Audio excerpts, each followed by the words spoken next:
Hello and welcome to Conversations with Grace. Today I have a very special guest. His name is Matt Levy. He's Matt Levy, OAM. He's a four-time Para-Olympian gold medalist and he currently works for a financial institution. Welcome, Matt. Thanks for having me. It's great to be here. That's great. So tell me, let's go back to the start. What was your interest? How did it all start being in the athletic field and wanting to be an Olympian? Yeah, so I was born at 25 weeks premature back in 1987, so quite early. I weighed around 600 grams, so quite small as well, and I was about the size of a human palm essentially when I was born. So yeah, from the very beginning it was quite tough. I've had around, I guess, 50 odd operations to date, ranging from heart, lungs, ear, yeah, pretty much most parts of my body. I've had something done to it, and I was born with cerebral palsy, which is a neurological condition, and also due to a bleed on the brain in the first 3-4 days of life, I became vision impaired due to lack of oxygen. So yeah, definitely didn't start out the best, but that was definitely, I guess, a good intro uh, into sport, and my parents, I guess, definitely sent me in that direction in terms of for rehab and just, I guess, keeping healthy and keeping mobile. Yeah, so it definitely my beginning definitely helped get me into sport, and yeah, definitely kind of went from there, and yeah, it's been a great journey, and it's been full of successes and full of not so successful stuff, but I think I've been able to learn from those experiences and really kind of enjoy the journey and really come out of it better than I started, and yeah, it's been a wild ride to date, which is pretty cool. So what sort of sports did your parents put you into at the start? It's mainly always swimming. So for rehab purposes, Right. and for health purposes, yeah, it was mainly swimming because I guess walking around and getting around is not the easiest. So swimming, I guess, gave me that opportunity to move my body freely and be able to, I guess, uh, move in a lot freer way than I would on land. And yeah, definitely didn't like swimming at first, but yeah, it kind of grew on me um, as time passed. But yeah, I guess I've tried various other sports. Running, not so good, uh, and yeah, I guess you do the normal kind of learning to ride a bike and all that kind of stuff. And yeah, it's just always, I guess, been swimming for me, uh, which is yeah, tough in this coronavirus situation because they've closed pretty much all the pools, or Yeah, have closed all the pools. true. So, Yeah. yeah. Yeah, well, I guess it was the best form for you so that you could move around. It was just easier for you in the water. Yeah, definitely. I guess at the early days, I definitely would have swallowed a lot of water and that kind of stuff. But Mm. yeah, it was definitely the easiest kind of sport uh, to to have me do, and I guess being an asthmatic as well, it definitely helps with like the um, increasing the lung capacity and that kind of stuff as well. And yeah, I guess the health stuff aside, it was great. It's a great opportunity, I guess, to meet people, and great opportunity, I guess, to see the world as well. Like even if I wasn't representing my country, I'd still, I guess, be traveling around and doing some meets and that kind of stuff. So it's been, yeah, a really great opportunity to open my eyes to different experiences as well. Yeah, that's awesome. So at what stage in your life did you realize it was going to be a really important part of your life, that you really wanted to take it further? I guess it kind of all started back in 1999. I was in year 5 at the time, and I went to my school swimming carnival at Olympic Park, and uh, I remember doing my swimming races and really kind of probably barely making 50 meters, and yeah, that kind of moment really kind of hit home to me that I kind of really wanted to do something more with my sport, and it kind of really also part of that experience really kind of taught me uh, the the importance of, I guess, setting a goal and the importance of really kind of like striving for something. Because I remember thinking back to that moment, that swimming carnival in 1999. I did all my swim races and played around with my friends in the play equipment, and I actually got left back at the pool. The school had already left and back on the bus, so I had to make my way all the I had to make my way all the way home. It Oh was no. about 60, 70 k's from Olympic Park. Um, and I guess back then it was no social media, no Instagram. I didn't have a mobile phone, so I had like 50 cents in my pocket uh, to call my parents and let them know what I was doing. And it took me around Oh, you poor thing. 3 and a bit, 4 hours to get home. But I guess that definitely started me on not so much the journey uh, of competing and swimming, but really the journey of, I guess, setting goals and really kind of not letting opportunities pass you by. And I guess 8 or so months later, I was lucky enough to watch the Paralympic Games in Sydney, and yeah, that was, I guess, a real eye opener for me in terms of watching people with far worse disabilities than myself compete for their respective countries, and yeah, it kind of really set the tone for myself wanting to really, I guess, do something in the sport. But yeah, like definitely the swimming carnival moment definitely helped with shaping that kind of pathway Yeah, from the beginning. And yeah, yeah, like I obviously did get home, and yeah, it was a lot of like lessons in uh, in negotiations, in understanding, like, I guess, different ways to do things and thinking outside the box and all that kind of stuff, which is pretty cool when you look back on it. But yeah, pretty scary for someone that was uh, 12 or so years of age and obviously had a disability as well. Um, yeah, Sydney's a relatively big place. oh, that's amazing. What a wonderful story, because I'm very much into setting goals as well.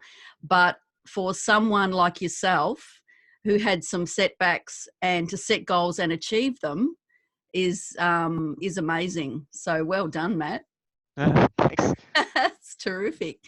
Um, so so whereabouts have you travelled for your Uh, a fair few places. I think my traveling for my sport started way back in probably 2001. I had a few junior nationals and stuff, and that was in Brisbane, and that was, I guess, the first opportunity that I had to travel domestically. And yeah, I was lucky enough to go later that year to Spain. Took us uh, around 50 odd hours to get to Spain and compete. And yeah, I guess I traveled all around Europe, US, and Canada. And yeah, the Paralympics, I guess, is always my fondest moment. So Athens in 2004, Beijing in 2008, London in 2012, and Rio de Janeiro in wow. 2016. So they're, I guess, always my fondest moments. Um, but yeah, it's definitely, I guess, great to kind of, I guess, meet uh, different cultures and experience different cultures as well. And uh, yeah, I think, yeah, Paralympics is unique because it's Mm, the only opportunity we get as as swimmers or individual sports to actually kind of cohabitate with other people from other sports. And yeah, it's a great, I guess, opportunity for that, and to experience different cultures in a different way as well. yeah. And yeah, I guess it's difficult traveling. Like, I guess people would think traveling is really exciting, but at the end of the day, we're traveling just to go to a swimming pool and compete. And yeah, most of the times we don't actually get to see most of the other stuff around. Yes, Um, that's true. Yeah. yeah, so it makes it very difficult, and uh, difficult, I guess, to articulate to people as well, because they think like you're going to these amazing places and seeing these amazing things, but technically it's just another swimming pool. Yes, that's Um, right. It's a dedication to your sport, and that's yeah, and I think that's where, I guess, all the outside learnings come into play, and which kind of really uh, hit home to that, like, that's the kind of thing that you really need to understand from sport, as opposed to, I guess, the experiences of going to different cultures and meeting different experience different food and that kind of stuff, because it tends to happen very rarely. mm, So yeah, it's just really about, I guess, remembering that when I'm traveling and not expecting to um, go to the Eiffel Tower or climb the Great Wall of China, or all that kind of stuff. So yeah, it's interesting, I guess, in a different way of looking at it as well. Of course, yeah. So tell me a little bit about your wins. Where and for the people that don't know. Yeah, so I was lucky enough to win gold as part of the medley relay in 2008 Paralympic Games. So in Beijing. So that was pretty amazing. It was Fantastic. part of the relay team there, and yeah, I guess that that kind of meet, I didn't swim as well as I wanted to. I guess I won a medal as part of the team, but individually I didn't swim well. So I kind of really looked at that as a turning point in my career, and kind of really saw it as a way that I can kind of get better and understand how to train harder. Because I think, yeah, it was one kind of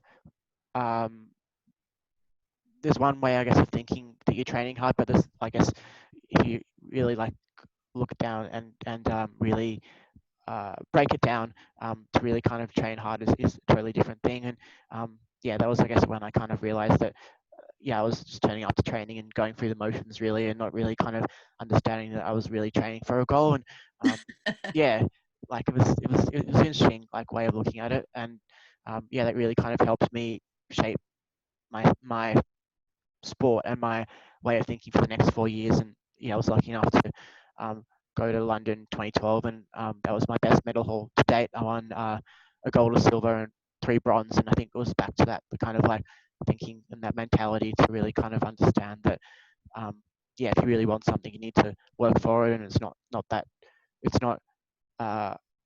just going to happen like that. And you can't think that what was good yesterday is going to be good tomorrow. And yeah, it was really about, I guess, getting into that mentality that every day is a new day and a new day to improve. And yesterday I could have been doing X, and I need to do a lot better the following day to, I guess, keep improving. And yeah, I think the biggest, my biggest successes, I guess, has been in 2012 London.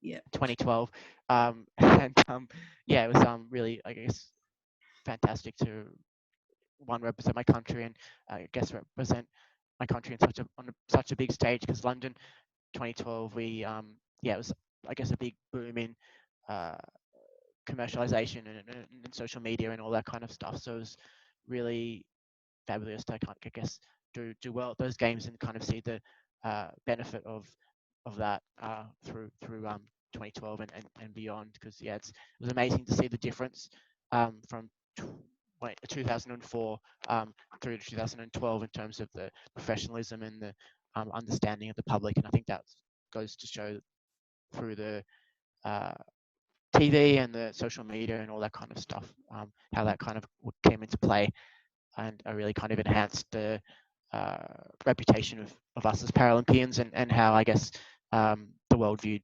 Paralympics as well. That's amazing. So tell me a little bit about how it felt receiving a gold medal. Do you what is the feeling like finally achieving your goal after all that hard work?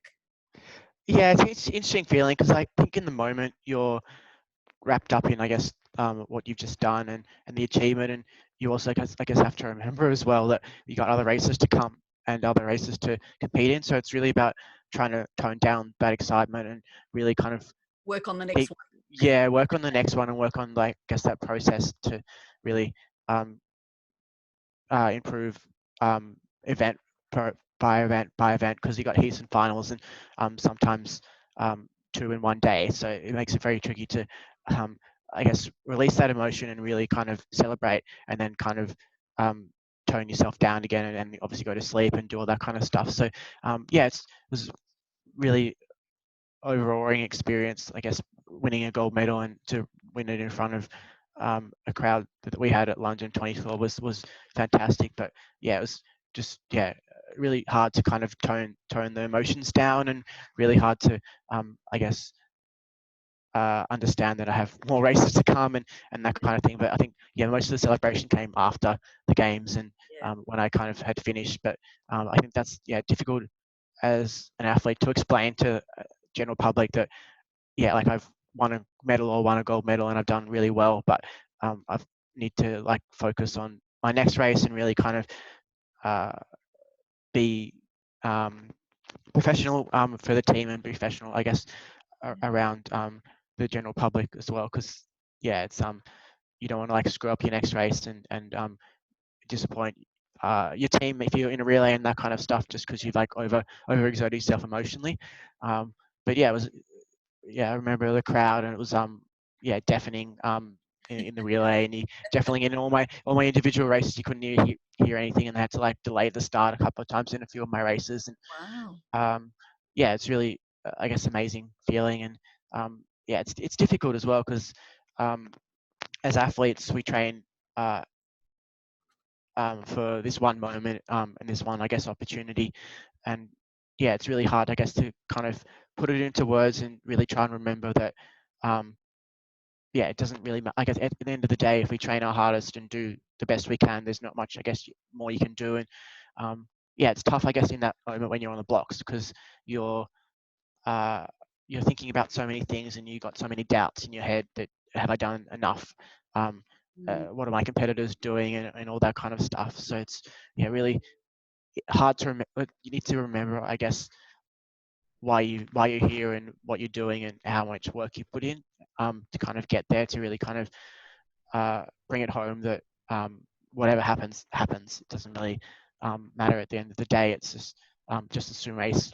But yeah, it's really difficult to kind of remember in that moment because there's so many different thoughts going through your head, and you don't want to disappoint people that have like worked so hard to get you to where you are. But yeah, you can't do anything about the people that you verse and the outside factors. You can only, I guess, control what you can control. And at the end of the day, that what I can control is what I do in my swimming race. And if I do that to the best of my ability, I'll hopefully be able to get the outcome I I want. And yeah, that's just really hard to kind of comprehend as an athlete sometimes, because you want to get those results, and you want to get those results you dream of and set as goals. But sometimes, yeah, they can be a bit out of your hands.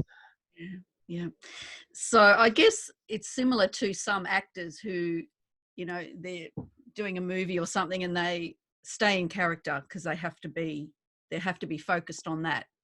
Yeah. It's a similar type thing where, it's the focus. When you focus on one thing, you're more likely with that energy to succeed in that area. Yeah. And I guess, yeah, it's very, very similar to that. And yeah, it's not trying to be selfish in any way, but yeah, No. I guess that's kind of like the mentality you need in any of those kind of industries. And if you want to get to the top in any industry, it definitely needs to be a singular focused. But I don't think I could have done what I've done today without, I guess, the team around me and the people that I've brought along that journey. And I think that's the same as any profession that wants to get to that that 1% or less of their field. And yeah, I guess the public see me as an individual succeeding, but there's a whole army behind me that actually got me to that place to yeah, from day dot to the present day. And yeah, it's amazing to kind of, I guess, think back on that and the process, I guess, that I've had to go through for the past like 19 years. So I would imagine you would have a lot of great support behind you to help you along the way. Yeah, definitely. And I think even more so now with when I'm working part-time or nearly basically full-time, plus trying to do a swimming career, and I'm doing an MBA as well. So definitely the sport definitely comes in handy. Matt, is there anything you don't do? Oh, I'm not swimming at the moment. I'm not swimming at the moment because obviously the pools are closed No, and that's right. Yeah. all that kind of stuff. So it's a good opportunity to kind of do some uh, extra learning and getting all those kind of stuff out of the way, and then Yeah. Yeah. um, yeah, I can kind of kick into gear when I need to, Yeah. whenever that is. So tell me, going back a little bit, what was that? What was your swimming schedule actually like for training? Yeah, so it's pretty busy. So I get up at around 4:30 a.m. Get in the pool, or head to the pool. Get in the pool around 5:30 a.m. in the morning. train from about 5:30 till 7:30. We do about 5-6 Ks depending on what the session is. Then I'd head to work after that. Get into work around 8 a.m.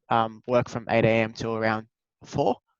And then I'd head back to training in the afternoon, whether it's in the pool or in the gym or something to that effect. Train for another 2 hours. So train from around 4 till 6:30. And Wow. then I head home afterwards, and I'll obviously have dinner and get ready for bed. And then if I'm got a uni assignment due, I do a bit of uni, and then go to bed by around 9.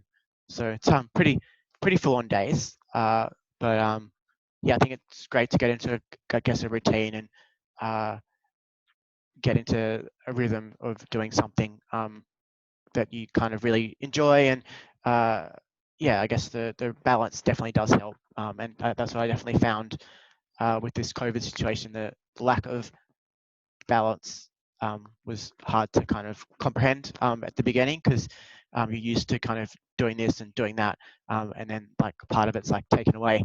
And yeah, that was kind of really hard to kind of understand and get into my head and get my body to kind of understand, because I've done the same thing day in day out for the past 20 or so years, and to not do that was a bit tricky. But yeah, it's all, I guess, there to test us and there to kind of give us a bit of understanding. Yeah, it's amazing. You actually make the most of every day, don't you?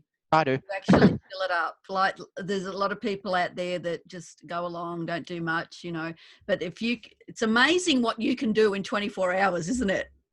Yeah, well, there's a 4,000-ish seconds in the day, and I guess if you, Love I it. Love it. read that quote somewhere.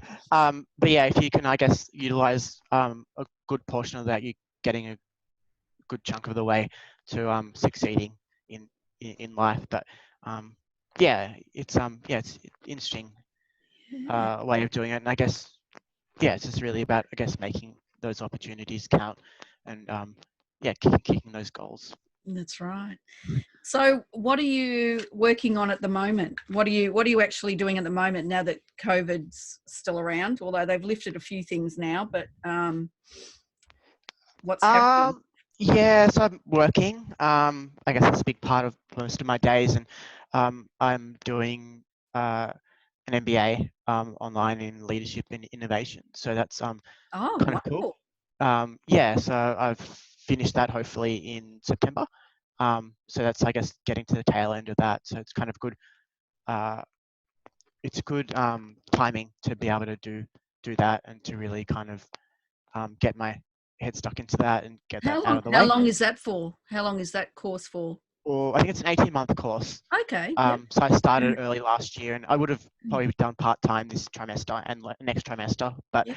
I guess the way it kind of worked, I was able to switch to full-time for this whole year and knock it off in September, instead of doing it all again still in July next year. So yeah, so it should work out pretty well. And yeah, that definitely, those definitely keep me busy. Yeah. And yeah, trying to, I guess, uh, keep up my social media and LinkedIn, and do that kind of thing as well, because yeah, I really like, I guess, sharing my story and sharing, That's I guess, what I've great. done Yeah. throughout my life. And yeah, it's been really great. Yeah. Well, from my experience, people love hearing uplifting stories, and yours is one of them, Matt. Yeah. So, what's your next goal as far as in the athletic field? What's the next goal you've got lined up? Well, 2020 Tokyo has been obviously postponed till Yep. 2021, so that's definitely the next goal. But I think prior to that would be actually getting into a pool and getting used to swimming again, and Yeah. that kind of stuff, because that stuff might take a little bit of time. Mm. Been out of the water nearly 3 months, I guess, close enough to. Mm. And yeah, it's just really about getting reacquainted with the water, and uh, getting those miles back under my belt, and then yeah, the rest hopefully will come. And yeah, I'll be able to, I guess, swim fast again by the end of this year. Oh, Um, you'll be fine. but yeah, that's definitely my next athletic goal, and we'll see how that goes. Terrific. So tell me, do you have, this is what I ask all my interviewees towards the end, do you have a particular book or a person that has inspired you to do what you do? Um, I wouldn't say I have a book, but my parents definitely are inspirations for me, and I guess they've been able to take be with me on my journey and like get up on those early mornings and drop me to training and help me with food preparation and all that kind of stuff Yeah. as an athlete and as a human. So I think, yeah, they're definitely inspirations for me and role models and help like set my values and beliefs, I guess, that I hold today. And yeah, I guess I've been, it's not so much a book, but I've really enjoy watching documentaries of like other sports stars or other people that have, I guess, try out through adversity and really kind of gone out the other side and learnt something from it. I'm just watching the Last Dance at the moment on Netflix Yeah. about Michael Jordan, and yeah, he has some not so great parts, but I think his kind of ethos around his attitude towards training and Yeah. his attitude towards getting the most out of himself is pretty cool, and it kind of hits home to me like that every kind of sports star or business person or person of that kind of nature is pretty much the same. They all want to, I guess, get the best out of themselves, no matter how they do that. And yeah, they kind of see every day as 84,000 seconds, Yes. not so much as one day after the One other. So day. Yes. yeah, Yeah. yes, it's very cool. And this the interesting thing about success and people that succeed in achieving their goals is that we don't see their failures. All we see is the end result, and we think, oh yeah, that just happened overnight. But there's a lot of hard work behind that, isn't there? Yeah, definitely. I think there's um, a lot of different stuff, I guess, that we have going on that the public don't see, and that's, I guess, what really makes us human and really kind of helps us grow as people. Because yeah, at the end of the day, the success or failure is only replicated in the minute to 30 seconds of that race or of that particular activity, and it's Mm. really, I guess, the uh, 10,000 hours of work or the years of sacrifice that are really the ones that really kind of change how you kind of perceive something and what you can kind of do in the preceding years moving forward. And yeah, I guess that's definitely what the public don't see and sometimes don't understand. But yeah, it's just the way it is, and That's the yeah, way. it's about, I guess, Yeah. yeah. You've worked hard. You've worked hard and you've achieved your goals, and that's just amazing, Matt. Congratulations on what you've achieved so far. Thank you. Thanks for having me on the show. It's been great to chat, and yeah, I've listened to your podcast, and it's been you have some brilliant people on there, and you do some brilliant interviews. Oh, thank you. Thank you. Well, thank you so much for joining me today. It's been really inspiring, and I'm sure you've inspired the people that are watching and the people that are listening, because I'll be putting this on the podcast as well. If there's anybody out there that would like to contact you, how would they do that? I think the easiest way to contact me is through my LinkedIn. That's probably the easiest way to contact me, or I have a website, mattlevyoam.com.au. But either way, LinkedIn or website is the Yeah. best way to contact All me. right. Well, what I'll do below this video, I'll put the LinkedIn link for Yep. for the viewers, and if they want to contact you, have just even to say hi and congratulations. That'll be great. Cool. Yeah. All right. Thanks. Well, thank you so much for joining me, Matt, and good luck in 2021. I'm sure we'll hear a lot about Matt in Tokyo. Fingers crossed. But yeah, thanks so much for your time, and yeah, it was great to chat. Oh, terrific. Thanks, Matt. Thank you. Bye. Bye.